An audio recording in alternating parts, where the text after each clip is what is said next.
Congratulations Brazil.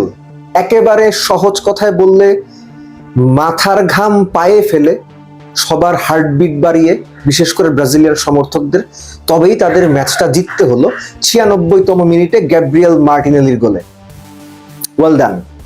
আর Japan, অনেক ছোটবেলায় Japan একবার বিশ্বকাপ কোয়ালিফাই করতে পারেননি, এরকম লাস্ট মিনিটের একটা গোলে মানে ড্র করেছিল বা হেরে গিয়েছিল, ঠিক মনে নেই, কিন্তু পত্রিকার হেডলাইনটা মনে আছে আমার।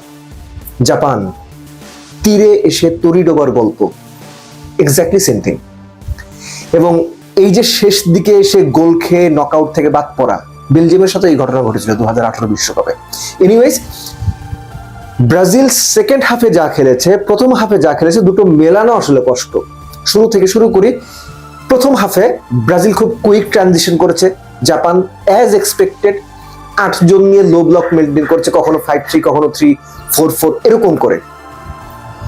এবং মনে হয়েছে অ্যাকচুয়ালি ব্রাজিল অনেক কিছু করার চেষ্টা করেছে, অনেক কিছু ট্রাই করেছে, যেটা করতে গিয়ে তাদের যে বেসিক ফুটবলটা সেখান থেকে তারা একটু বোধহয় বের হয়ে গিয়েছিল। ভিনি অকার্যকর ছিলেন, কুনিয়া অকার্যকর ছিলেন।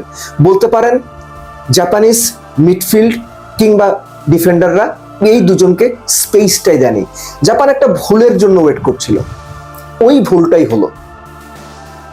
রাইট উইং থেকে দানিলো পাস করলেন মাঝখানের দিকে, স্কোরার, জাপানের স্কোরার বলটা পেয়ে যে ছুটলেন, ক্লিয়ার কাট চান্স আপনি বলতে পারবেন না, কিন্তু এত দূর থেকে এত প্রিসাইসলি গোলটা তিনি যে করলেন, that was A treat to watch. এবং একই সঙ্গে ক্যাসেমিরোকে আপনি একটা দায় দিতে পারেন। কেন?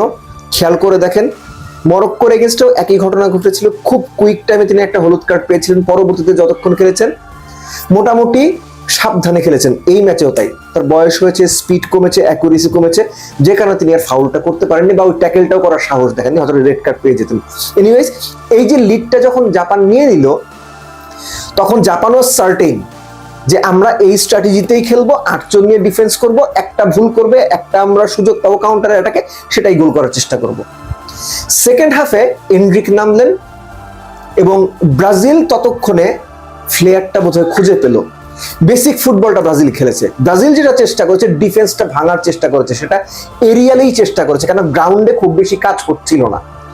জাপানিজরা খুব দ্রুত ব্লক করে দিচ্ছিল, পেছনের জায়গাগুলো আটকে দিচ্ছিল, কিংবা অল্প জায়গায় খেলার যে সুযোগ ব্রাজিলের সেটা সীমিত করে দিচ্ছিল, যে কারণে ব্রাজিল এরিয়ালি ট্রাই করেছে এবং গোলটা করেছেন। গোলটা করে সাপ মোচন বা দায় মোচন করেছেন ক্যাসেমিরো। ক্যাসেমিরোকে এরকম গোল আমরা বিভিন্ন সময় করতে দেখেছি, সেটা ম্যানচেস্টার ইউনাইটেডের, রিয়াল মাদ্রিদে এবং ব্রাজিলের জার্সিতে 10ম গোল করেছেন।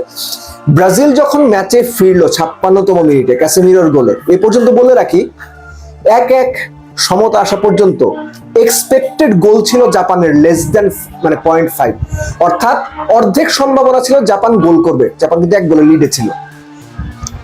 সো ওই 50-50 চান্সটা যে জাপান কাজে লাগিয়েছিল, এটা দুর্দান্ত একটা ব্যাপার। এনিওয়েজ, পরের অংশটুকু অর্থাৎ 56 মিনিট থেকে 96 মিনিট পর্যন্ত, এই 40 মিনিট ব্রাজিল একই টেম্পোতে একই রকম ভাবে খেলার চেষ্টা করছে। একটা সময় মনে হচ্ছিল যে 10 জন ডিফেন্ডার বনাম 10 জন অ্যাটাকারের ম্যাচ আমরা দেখছি। ব্রাজিলের 2 ডিফেন্ডার পর্যন্ত সেন্ট্রাল লাইনের উপরে চলে গিয়েছিলেন। ব্রাজিল কোনোভাবেই চায়নি ম্যাচটা এক্সট্রা টাইম কিংবা টাই ব্রেকারে যাক, তারা 90 মিনিটসেই খেলাটা বা নির্ধারিত সময় খেলাটা শেষ করতে চেয়েছে। যেটা আমি একটু আগে বলছিলাম যে ব্রাজিল এরিয়ালি ট্রাই করছিল, কখনো রাইট